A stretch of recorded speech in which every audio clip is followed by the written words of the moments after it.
Side അയച്ചാനായിട്ട് ഇവിടെ 4 screw ഉണ്ടായിരുന്നു. ആ 4 സ്ക്രൂ അയച്ചു നോക്കി.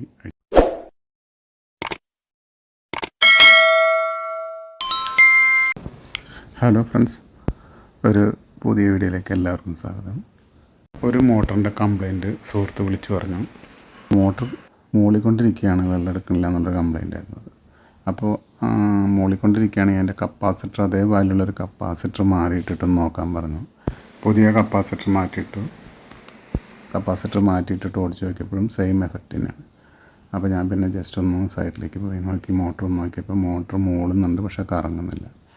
അപ്പോൾ അതെന്താണെന്ന് അറിയാനായിട്ട് മോട്ടർ മൊത്തത്തിലൊന്ന് അഴിച്ച് മാറ്റിയെടുത്തതിന് ശേഷം അതിൻ്റെ പമ്പ് സൈഡൊന്ന് അഴിച്ച് നോക്കാൻ വെച്ചു. പമ്പ് സൈഡ് അഴിച്ചാനായിട്ട് ഇവിടെ 4 സ്ക്രൂ ഉണ്ടായിരുന്നു. ആ 4 സ്ക്രൂ അഴിച്ച് നോക്കിയിട്ട് നമ്മൾ സ്ക്രൂ ഡ്രൈവറും ഹാമറൊക്കെ ഇട്ട് അടിച്ച് അതൊന്ന് പുറത്തേക്ക് എടുത്ത് നോക്കുന്ന സമയത്ത് അതിൻ്റെ അകത്ത് ഇത് കുറേ നാളായിട്ട്, ഒത്തിരി പഴക്കമുള്ളൊരു മോട്ടറായിരുന്നു. കുറേ നാളായിട്ട് റസ്റ്റ് പിടിച്ച് അതിൻ്റെ ഇമ്പലർ ഡിസ്ക് ടൈപ്പാണ്, അത് പൊട്ടിപ്പോയതാണ് അതിൻ്റെ ഒരു കാരണം. അപ്പോൾ ഞാനത് തുറന്നു. അപ്പോൾ അതിൻ്റെ അകത്തൊരു ഓറിങ്ങിൻ്റെ സംഭവം ഉണ്ടായിരുന്നു. ഓറിങ്ങൊക്കെ വളരെ ഭദ്രമായിട്ട് മാറ്റിയിട്ടൊന്ന് നോക്കി. അപ്പോൾ അതിൻ്റെ ഡിസ്ക് വളരെ റസ്റ്റ് പിടിച്ചിട്ട് ഡാമേജ് ആയിട്ടിരിക്കുകയായിരുന്നു. ഒരു സൈഡ് പൊട്ടിപ്പോയിട്ട് അത് സ്റ്റക്കായിട്ടാണ് മോട്ടർ കറങ്ങാണ്ടിരുന്നത്. അപ്പോൾ നമുക്കിനി ചെയ്യാനുള്ളത് ഇതൊന്ന് അഴിച്ച് മാറ്റിയിട്ട് അത് പുതിയത് ഇടണം. അപ്പോൾ അതിനുള്ള പണികളാണ് നമ്മൾ ചെയ്തുകൊണ്ടിരിക്കുന്നത്. അപ്പോൾ നോക്കിയപ്പോൾ ആ ഡിസ്ക് തട്ടിയപ്പോഴേക്കും അത് പൊട്ടിപ്പോന്നു, സെൻറ്റർ ഭാഗമായിട്ട് പൊട്ടിപ്പോന്നു. പിന്നെ അതിൻ്റെ കുറച്ച് ഭാഗങ്ങൾ ഇതിൻ്റെ മോട്ടറിൻ്റെ ഷാഫ്റ്റിലിരിപ്പുണ്ട്. അപ്പോൾ അതും കൂടെ നമുക്കൊന്ന് ഊരിയെടുക്കണം. അതിനു മുമ്പ് മോട്ടർ ഫ്രീ ആണോ നോക്കണം. ഊരിയെടുക്കുന്നതിന് മുൻപായിട്ട് മോട്ടർ ഒന്ന് ചെക്ക് ചെയ്ത് നോക്കിയാൽ മോട്ടർ ഫ്രീ ആയിട്ട് കറങ്ങുന്നുണ്ട്. പിന്നെ അതിൻ്റെ ഷാഫ്റ്റ് ഇമ്പലർ ഉപയോഗിച്ചിരുന്ന അല്ലെങ്കിൽ ഡിസ്ക് ഉറപ്പിച്ചിരുന്ന നെറ്റ് ഒന്ന് അഴിച്ചെടുക്കണം. അത് നല്ല തുരുമ്പാണ്. അപ്പോൾ അത് തുരുമ്പിളക്കാനായിട്ട് WD-40 അടിച്ച് എന്നിട്ട് നമ്മളത് ഊരിയെടുക്കാനുള്ള ശ്രമത്തിലാണ്. അപ്പോൾ അതിൻ്റെ ഒരു ട്യൂബ്ലെസ് സ്പാനർ ഉപയോഗിച്ച് അതൊന്ന് ഊരിയെടുക്കുകയാണ്. 19 നെറ്റാണ് റൈറ്റ് ത്രെഡ്. അപ്പോൾ നമ്മളത് ഒന്ന് റോട്ടറൊന്ന് ലോക്ക് ചെയ്തതിന് ശേഷം ഒന്ന് ലൂസ് ചെയ്തെടുക്കുകയാണ്. നമ്മുടെ നെറ്റ് ഊരി പോന്നിട്ടുണ്ട്.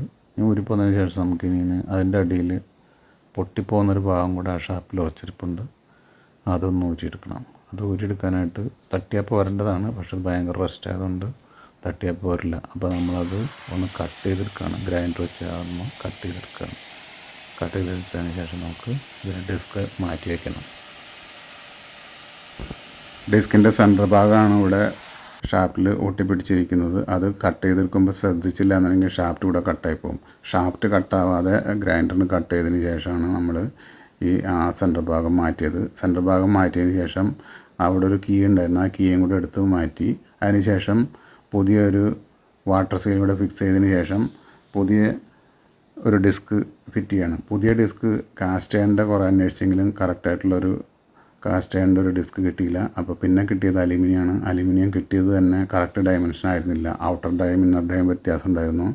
ഔട്ടർ ഡയ കൂടുതലും ഇന്നർ ഡയ കുറവായിരുന്നു. ഔട്ടർ ഡയ കട്ട് ചെയ്യേണ്ടി വന്നു, ഇന്നർ ഡയ കുറച്ച് കൂട്ടേണ്ടി വന്നു. അങ്ങനെ കൂട്ടിയതിന് ശേഷം ലേറ്റി കൊടുത്ത് കൂട്ടിയതിന് ശേഷം ആ പുതിയ ഡിസ്ക് അതിൽ ഫിറ്റ് ചെയ്തു. പുതിയ ഡിസ്ക് ഫിറ്റ് ചെയ്തതിന് ശേഷം പമ്പിൻ്റെ ഹൗസിങ്ങിൽ നമ്മുടെ കലണ്ടറിൻ്റെ ഒരു ഷീറ്റ് കീറിയെടുത്തൊരു ഗാസ്കറ്റ് പോലെ വൈറ്റ് കളറിൽ കാണുന്ന ഭാഗം ഗാസ്കറ്റ് പോലെ ഉണ്ടാക്കി. അതിന് ശേഷം ആനാബോണ്ടിന് കിട്ടിയില്ല. ആനാബോണ്ടിന് പകരം വേറൊരു പേസ്റ്റാണ് കിട്ടിയത്. ആ പേസ്റ്റ് തേച്ചിട്ട് നമ്മൾ കറക്റ്റായിട്ട് അസംബ്ലിയാണ്. ഈ പേസ്റ്റ് തേക്കുന്ന അത് വാട്ടർ സീൽ ചെയ്യാൻ വേണ്ടിയിട്ടാണ്, കറക്റ്റായിട്ട് സീലിംഗ് കിട്ടാൻ വേണ്ടിയിട്ടാണ്. അല്ലെങ്കിൽ ലീക്ക് ഉണ്ടാകാനൊരു ചാൻസ് ഉണ്ട്. അപ്പോൾ ഹൗസിങ്ങിൽ പേസ്റ്റ് ഇട്ടതിന് ശേഷം ഈ ഹൗസിങ് മോട്ടറിൽ കറക്റ്റായിട്ട് ഫിക്സ് ചെയ്തു. മോട്ടർ ഭംഗിയായിട്ട് ഫിക്സ് ചെയ്തിട്ടുണ്ട്. മോട്ടറിന് കംപ്ലൈൻ്റ് ഒന്നുമില്ല. ഇത്രയും നേരം എൻ്റെ വീഡിയോ കണ്ട എല്ലാവർക്കും നന്ദി. ഇനി നമുക്ക് മറ്റൊരു വീഡിയോയിൽ കാണാം.